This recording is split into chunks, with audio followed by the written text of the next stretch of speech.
இஸ்லாமியர்களுக்கு திமுக தான் பாதுகாப்பு, அல்லாஹ் பாதுகாப்பு இல்லை. அல்லாஹ் உங்களை பாதுகாக்க மாட்டார். கருணாநிதி தான் பாதுகாப்பார், கர்த்தர் பாதுகாக்க மாட்டார் கிறிஸ்தவர்களை. அப்புறம் கருணாநிதி போயிட்டால் கருணாநிதி மகன் போன கருணாநிதி பேரன். நாங்கள்லாம் நக்கிக்கிட்டு இருக்க மாட்டோம் அவங்களுக்கு. இங்கே நாங்களாம் இருந்தாலும் சொந்த பிள்ளைய நம்பாம வந்தவன் போனவன் கண்டவன் இவனெல்லாம் நம்பிக்கிட்டு என்னை தாண்டி உன்னை தொற்றுவாங்க. என்ன தொற்றுவான்? மம்தா பானர்ஜி, உன் மகன் சொல்றத விடு. மம்தா பானர்ஜி கூட்டணி கட்சி, இந்தியா கூட்டணியில் இருக்க கட்சி ஒரு பெரிய முதல்வர் மம்தா பானர்ஜி சொல்லுது திமுகவும் பிஜேபி ரகசிய உடன்பாடு வச்சிருக்குன்ட்டு. அதை நம்பணும்ல நீ? அந்த பினராயி விஜயன் சொல்றார் பிஜேபி எதிர்க்க காங்கிரஸ் தான் சரியானது நினைப்பது பைத்தியக்காரத்தனம்ங்கிறான். என்னைய தோக்கடிக்க பிஜேபிக்கு ஓட்டு போட்டுறதா காங்கிரஸ்ன்றான்.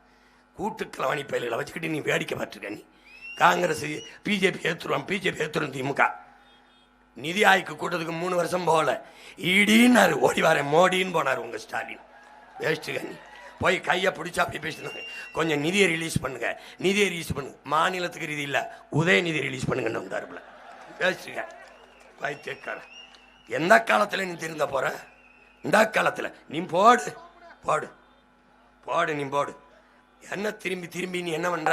கிறிஸ்தவ இஸ்லாமிய என் சொந்தங்கள் திமுக பாதுகாக்கணும்னு நினைக்கிறேன்.